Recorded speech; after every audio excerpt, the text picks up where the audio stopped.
Welcome student. आज हम शुरू कर रहे हैं हमारा क्लास 10 का जो चैप्टर है 1, जो इससे 2 दिन पहले हमने स्टार्ट किया था। आज उसका लास्ट पार्ट है।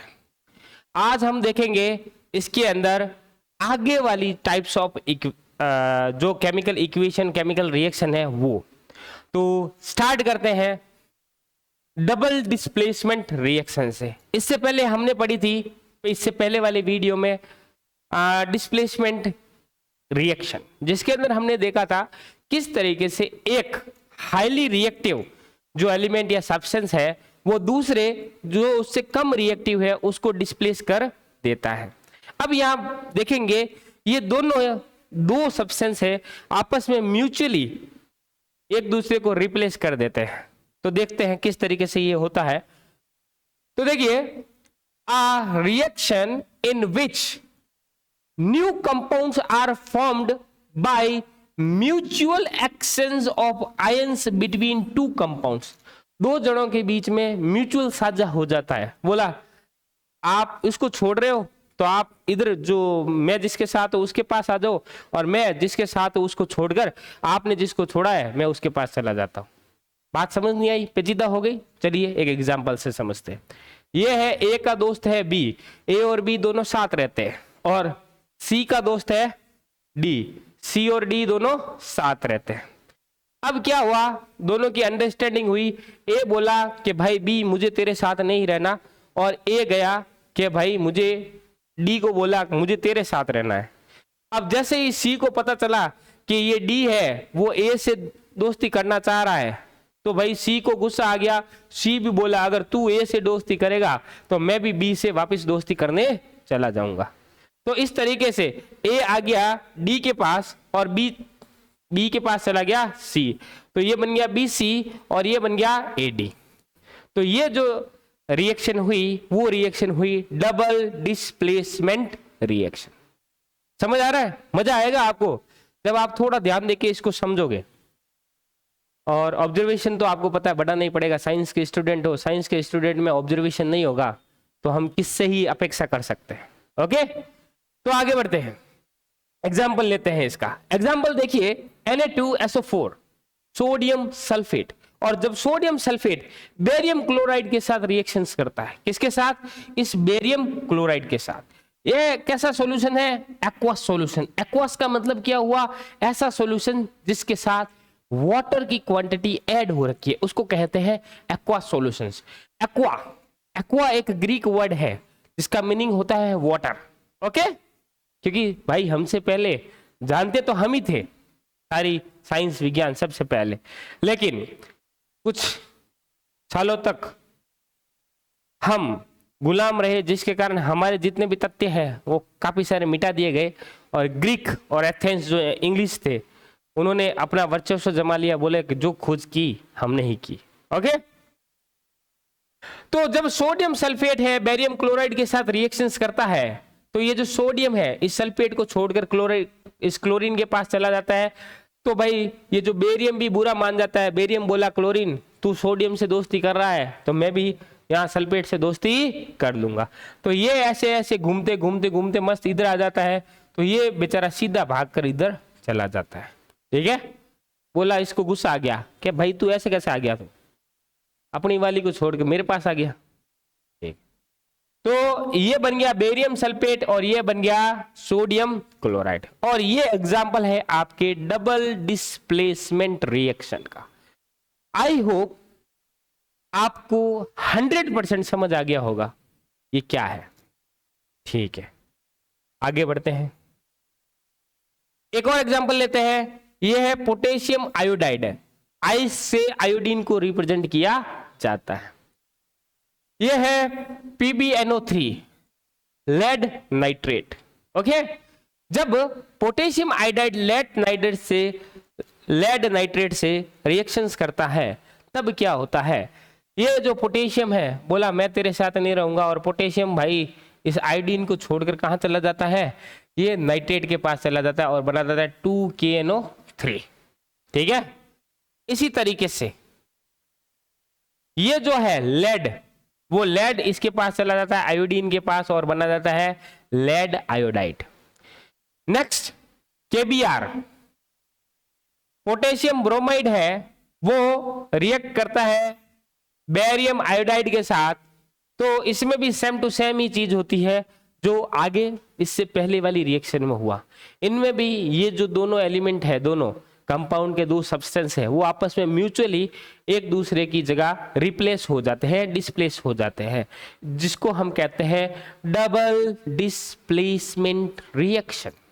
ओके, हिंदी में बोले तो द्विविस्थापन अभिक्रिया। ठीक है, कैसा रीति कितने भारी भारी सब पकड़ पकड़ के मार रहे हो, तो भाई ये हिंदी मीडियम वाले बेचारे पढ़ते हैं इसको, आप इंग्लिश मीडियम में आ गए, इसका मतलब ऐसे थोड़ा ना है। ठीक है, तो देखिए ये बनाता है पोटेशियम आयोडाइड और ये बनता है बेरियम ब्रोमाइड। ओके, आगे बढ़ते हैं। नेक्स्ट है ऑक्सीडेशन एंड रिडक्शन। ठीक है, तो इसके अंदर देखते हैं क्या होता है ऑक्सीडेशन। देखो ऑक्सीडेशन और रिडक्शन ये भी टाइप्स ऑफ रिएक्शंस है। ऑक्सीडेशन और रिडक्शंस हम इस तरीके से समझ सकते हैं, ऑक्सीडेशन ऑक्सीजन का जुड़ना, रिडक्शन रिडक्शन का मतलब होता है कम होना, ऑक्सीजन का निकलना, ऑक्सीजन का कम होना, वो कहलाता है रिडक्शन। ठीक है, तो पढ़ते हैं इसकी डेफिनेशन एग्जाम्पल के साथ। तो चलिए यहां बोर्ड पर ध्यान दीजिए। तो यहां पर यह लिखा है the addition of oxygen to reactant is called oxidation. या फिर दूसरी डेफिनेशन हम दे सकते हैं, भाई ऑक्सीजन का जुड़ाव है तो हाइड्रोजन का घटाव होगा, हाइड्रोजन को छोड़ देंगे। The removal of hydrogen from a reactant, reactant से हाइड्रोजन को हटाना, या तो ऑक्सीजन को जोड़ना या हाइड्रोजन को हटाना, ये कहलाता है आपका ऑक्सीडेशन। समझ में आया? हिंदी में कहे तो ऑक्सीकरण। समझ गए? यानी कि यहां पर ऑक्सीडेशन की सीधी सी डेफिनेशन ये लिखते हैं, ऑक्सीजन का जुड़ना या हाइड्रोजन को हटाना, वो क्या कहलाता है आपके ऑक्सीडेशन कहलाता है। समझ में आई मेरी बात अच्छे से? ठीक है, तो ये रहा कार्बन। कार्बन के साथ जैसे ही ऑक्सीजन जुड़ी तो क्या बना दिया? Carbon dioxide. तो देखो यहां पर कार्बन के साथ कौन जुड़ गया? ऑक्सीजन। तो ये कैसी रिएक्शन बन गई? ऑक्सीडेशन रिएक्शन बन गई। कैसी रिएक्शन? Oxidation reaction. समझ में आया? ठीक है, अगला एग्जाम्पल, कॉपर ने ऑक्सीजन के साथ रिएक्शन किया तो कॉपर ऑक्साइड बनाया। तो इस कॉपर के साथ कौन जुड़ गया? ऑक्सीजन। ये भी कैसी कहलाई? Oxidation reaction. इसमें भी देखो कॉपर ऑक्साइड था, कॉपर ऑक्साइड है, ये है हाइड्रोजन। ठीक है, अब ये जो ऑक्सीजन है वो इसके साथ जुड़ गई, देखो हाइड्रोजन के साथ जुड़ गई, तो ये भी क्या कहलाया? ऑक्सीडेशन। एक्चुअल में ये कुछ और भी कहलाएगा, वो आगे बताऊंगा मैं आपको। ठीक है, लेकिन यहां पर हाल फिलहाल ऑक्सीडेशन हुआ है। अब बात करते हैं रिडक्शन। रिडक्शन क्या होता है? रिडक्शन मतलब कम होना। किसका कम होना? ऑक्सीजन का। और ऑक्सीजन कम होगी, या फिर दूसरा कह सकते हैं एडिशन ऑफ हाइड्रोजन। तो यहां पर इसको कह सकते हैं हाइड्रोजन का जुड़ना या ऑक्सीजन का हटना क्या कहलाता है? वो कहलाता है रिडक्शन कहलाता है। क्या कहलाता है? रिडक्शन। तो यहां देखो ये कॉपर ऑक्साइड है, ये हाइड्रोजन वाला एग्जांपल था। तो देखो इसके साथ तो ये ऑक्सीजन आकर जुड़ गया और यहां बना दिया ये वाटर H2O। तो ये रिएक्शंस तो हो गई आपकी ऑक्सीडेशन। लेकिन इसके साथ बेचारा ऑक्सीजन छोड़कर चला गया इसको, ये रह गया कॉपर अकेला। तो यहां पर ऑक्सीजन का क्या हो गया? रिमूवल हो गया, रिमूव हो गया। तो ये कहलाया रिडक्शन। क्या कहलाया? रिडक्शन। समझ में आया? एक ही रिएक्शन के अंदर ऑक्सीडेशन भी हो रहा है, दूसरा रिडक्शन भी हो रहा है। तो आपको एक और ऐसी रिएक्शन के बारे में पढ़ना है, ऐसी रिएक्शन जिसके अंदर ऑक्सीडेशन भी हो और रिडक्शन भी हो। ऑक्सीडेशन और रिडक्शन दोनों साथ साथ हो तो ऐसी रिएक्शंस को बोलते हैं रेडॉक्स रिएक्शन। क्या बोलते हैं? Redox reaction. कैसी रिएक्शन? Redox reaction. ओके, आगे बढ़ते हैं। आगे देखिए, ये लिखा हुआ है किस तरीके से ये रेडॉक्स रिएक्शन हुई, देख लेते हैं, पढ़ लेते हैं। In this reactions copper oxide is reduced to copper and hydrogen is oxidized to water. So oxidations and reduction taking place together is redox reaction. Okay, next, effect of oxidation in daily life. Daily life में oxidation का क्या effect है, यानी कि oxidation हमें किस तरीके से प्रभावित करती है, वो देखते हैं वन बाय वन करके। सबसे पहला जो इफेक्ट देखते हैं, हम देखते हैं कोरोजन। कोरोजन क्या होता है? एक कुछ टाइम के साथ जब एयर और वाटर मॉइस्चर के कारण या एटमॉस्फेयर के कारण कोई भी मटेरियल जो हम यूज कर रहे हैं, उस मटेरियल कुछ टाइम बाद खराब होना शुरू हो जाता है, उसको हम बोलते हैं कोरोजन। जिसका एक एग्जांपल आप देखते हो, तांबे का बर्तन आप यूज करते हो, तांबा जिसको अपन बोलते हैं कॉपर, कॉपर का कोई भी यूटेंसिल अपन यूज करते हैं तो कुछ टाइम बाद हरा हो जाता है। ठीक है, जैसे चांदी का आभूषण हम यूज करते हैं, चांदी का ऑर्नामेंट हम यूज करते हैं तो कुछ टाइम बाद वो ब्लैक हो जाता है। लोहा जो कि कुछ टाइम बाद वो क्या हो जाता है, उसके ऊपर जंग लग जाती है। ठीक है, तो ये सब है वो कहलाते हैं कोरोजन कहलाते हैं। क्या कहलाते हैं? कोरोजन। इसको बोले शरण, हिंदी में बोले शरण। शरण मत बोल देना, शरण का मतलब होता है किसी के आगे रहना। ये है शरण, ये अक्षय वाला शरण, ना कि आप ये बोल दो शरण। ये शरण अलग है और ये शरण अलग है। ओके, इसका मतलब होता है घटना, खराब होना। When a metal is exposed to moisture, air या acid etc.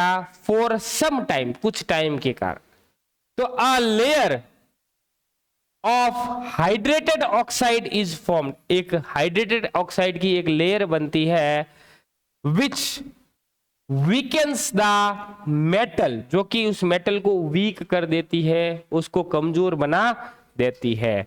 Hence metal is said to be corroded, तो तब मेटल को बोल सकते हैं अपन कोरोडेड, यानी खराब हो गई, शरण हो गई उसमें, जब लॉन्ग टाइम तक उसको मॉइस्चर और एयर लगती रहेगी। आगे बात करते हैं रेंसिडिटी। रेंसिडिटी क्या होती है?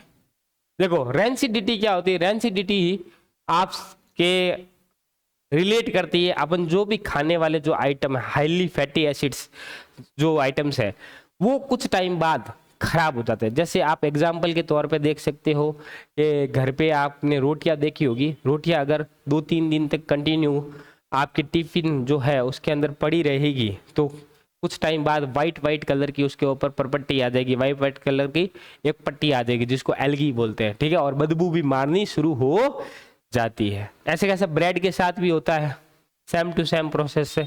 ऐसे कैसे जो भी, जैसे ऑयल है, या आपने देखो अचार जब खाते हो, अचार जब ऑयल में नहीं डूबा हुआ होगा तो उसको वो भी खराब हो जाता है।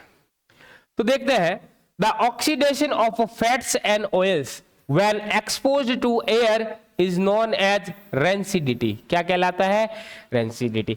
ऑक्सीडेशन किसका हो? फैट और ऑयल का, जब उसको एक्सपोज किया जाए, जब वो एयर के कांटेक्ट में आए, it leads to bad smell and bad taste of food. ये क्या देता है? बैड स्मेल देता है और बैड टेस्ट, मतलब बहुत खराब टेस्ट आना शुरू हो जाता है, एकदम खारा खारा, कड़वा कड़वा और बहुत बदबूदार, एकदम नाक पकड़ने वाली।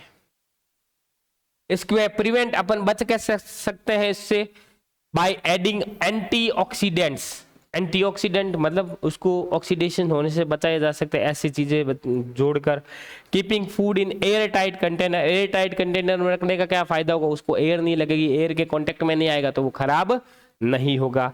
रिप्लेसिंग एयर बाय नाइट्रोजन, आपने देखा होगा चिप्स के जो पैकेट आते हैं उसमें हवा भरी होती है, तो वो हवा एक्चुअल में कौन सी हवा है, नाइट्रोजन गैस है। इसके कारण वो जो चिप्स है वो खराब नहीं होती, और जैसे ही आप उस चिप्स का पैकेट खोलोगे और खोलते ही वो क्या हो जाएगी, खराब हो जाएगी। आप देखो 2 या 3 घंटे बाद भी वो खराब हो जाएगी। क्यों? क्योंकि वो डायरेक्ट एयर के कांटेक्ट में आ गई। रेफ्रिजरेशन, और फ्रीज में रखकर उसको प्रिवेंट कर सकते हैं। ठीक है, तो इस तरीके से हमने पूरा चैप्टर पढ़ लिया, हर एक टॉपिक को अच्छे से यहां पर बाय डिटेल्ड देखा है।